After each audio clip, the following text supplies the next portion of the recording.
for your inspiring words. I will try to continue on this same subject, but from the viewpoint of Fiscal Discipline Council of Latvia.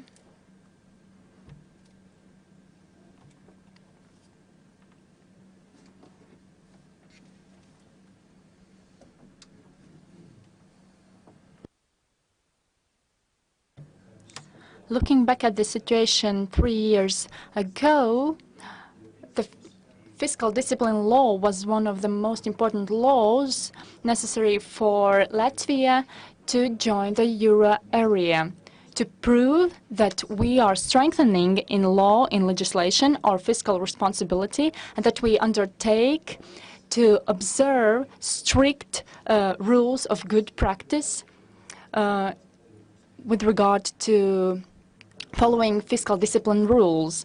A little time has gone, but it is good to look back at what has happened during these 3 years, and we have now to try to see what is going to happen in the future. I hope that you will be active today and that you are going to express your good thoughts and suggestions about what we should do in the future, and also evaluate what we have done so far. And together we are going to build a vision how Latvia could build a good system of fiscal governance where we all cooperate to observe fiscal rules according to the best international practice. Just now, the Fiscal Discipline Council has carried out two big surveys, sociological surveys, and one of them is presented today. And we are very interested in what the society knows about fiscal policy, about fiscal discipline, what they know about these things, and how they connect these things with their lives.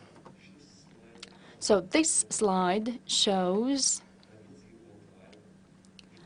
that the society's opinion of how Latvia follows the euro area's rules regarding budget is that we are quite modest. And there is a big group of people who say that we follow these rules similar to other euro countries, and there are still a large number of people that we could do and follow those norms better.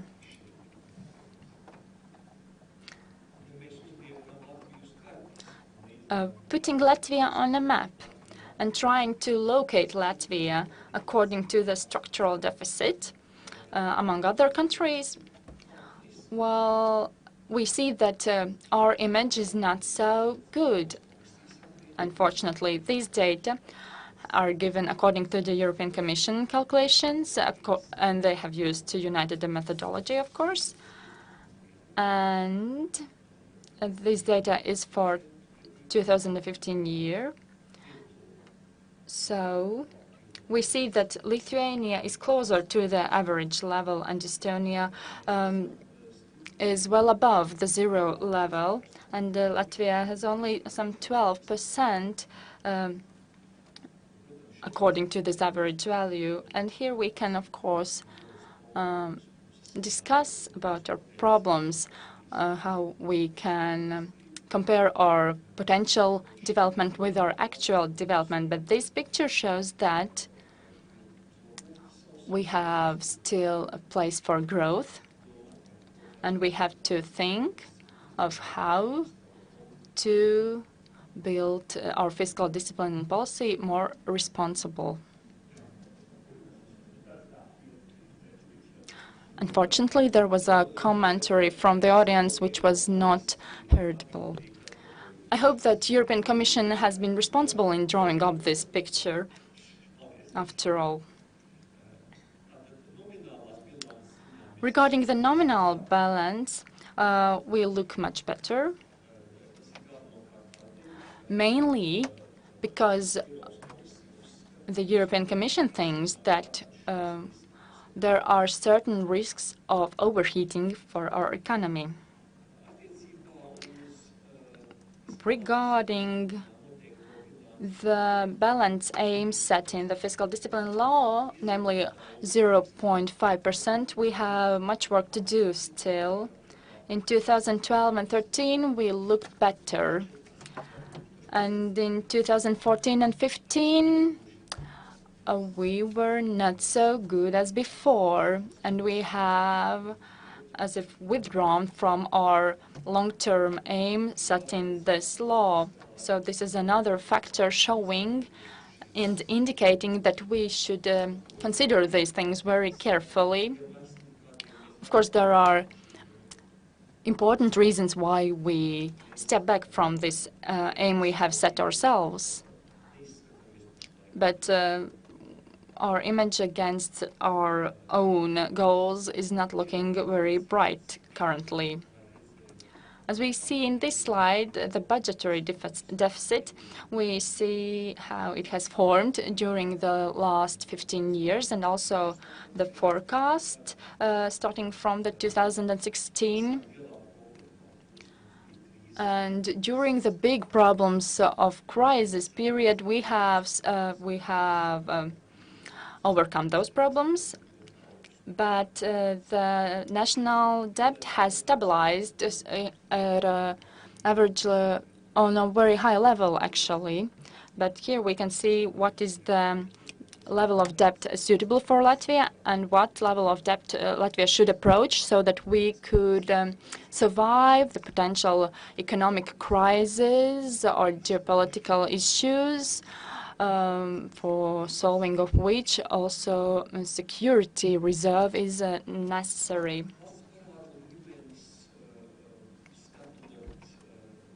The level of national debt by various years is quite stable and does not fluctuate across different years.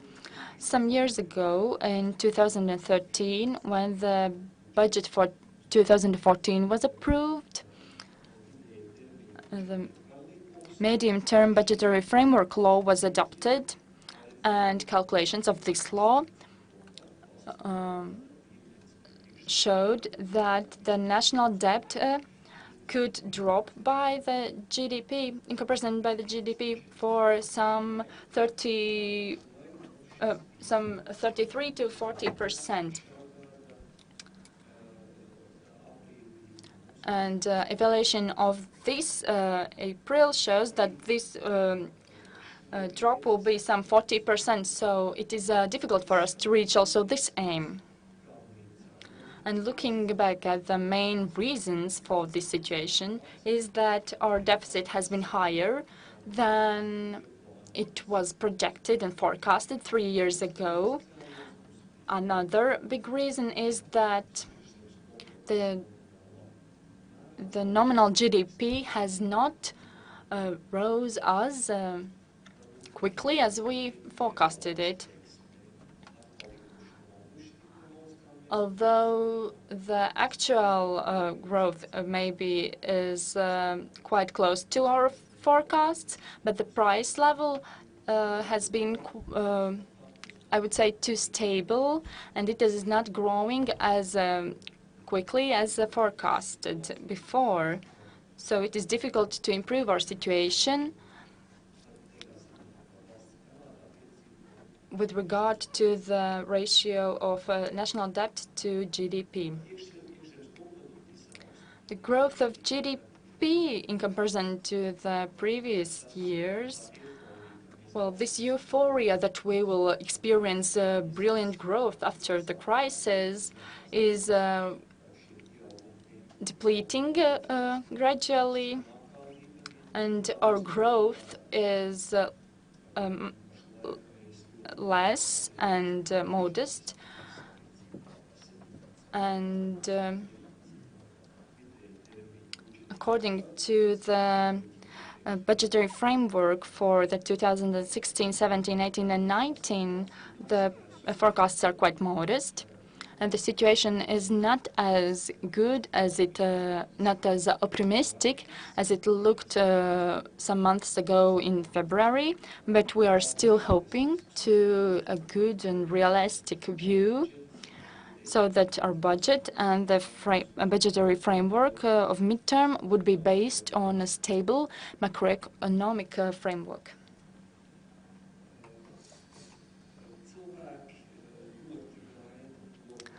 The society is looking forward to the state living as good as at the end of the pre-crisis period. According to our calculations, in 2016, we are still lagging behind the level of 2007. Of course, there are many but involved. For example, we didn't have a healthy economical structure, and it shows how negative consequences can be to an inconsiderate politics leading to economical overheating and crisis. And in this case, it has taken from us 10 years. These are 10 years lost in economics just because we were free enough to live above our means. Our politics, unfortunately, was not wise enough. Coming back to sociological surveys, people think that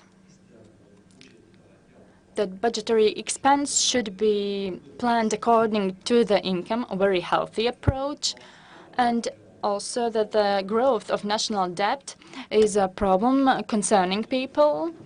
Maybe it is a bit difficult for them to relate those both things, but the budgetary deficits and national debt are connected things, because if the budgetary deficit is big, more money has to be borrowed to cover it. And still, the people choose welfare state. They think that the government should assume responsibility for everyone to have a job, to be employed. So there are very less people who think that they should care for their welfare themselves.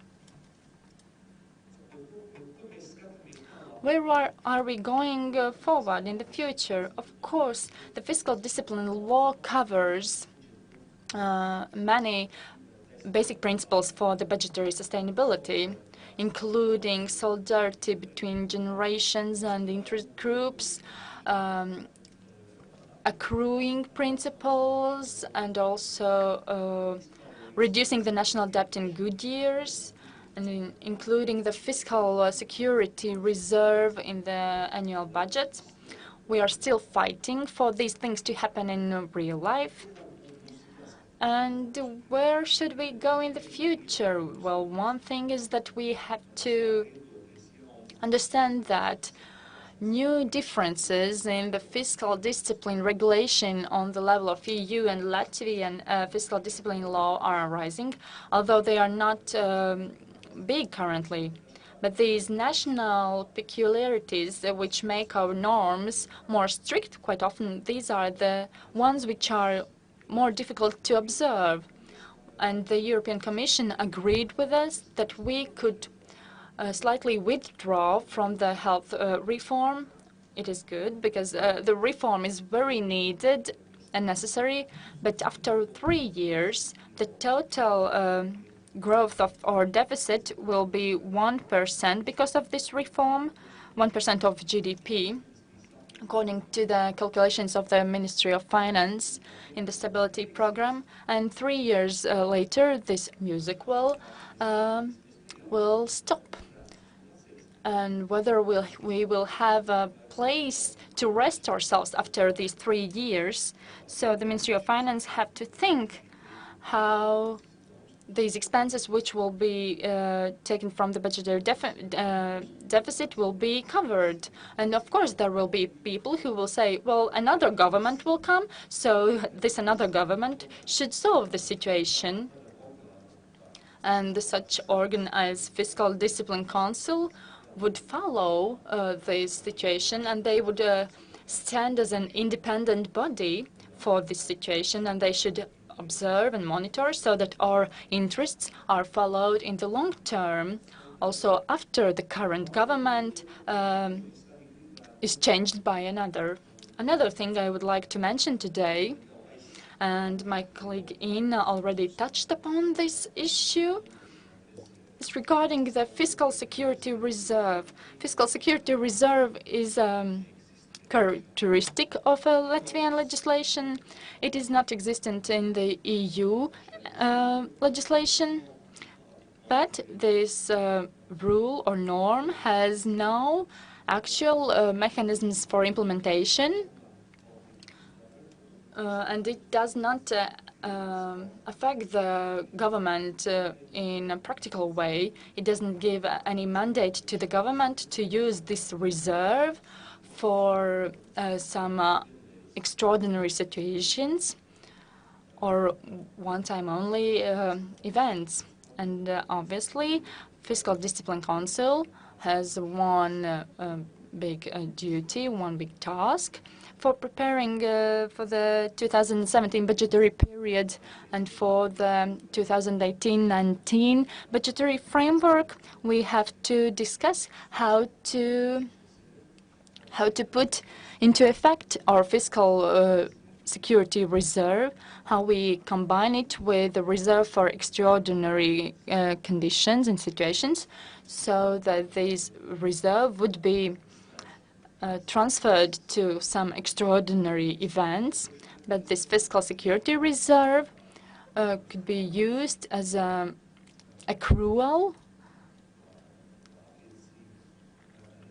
as a pillow, as a security for the government to implement one-time only events which cannot be covered from the means provided for extraordinary situations. Yesterday we had a big discussion on this problem at the Fiscal Discipline Council, and we hope that we will arrive at an opportunity to explain this problem also with the Ministry of Finance. And now I would like to say thank you for your attention. I hope that I managed to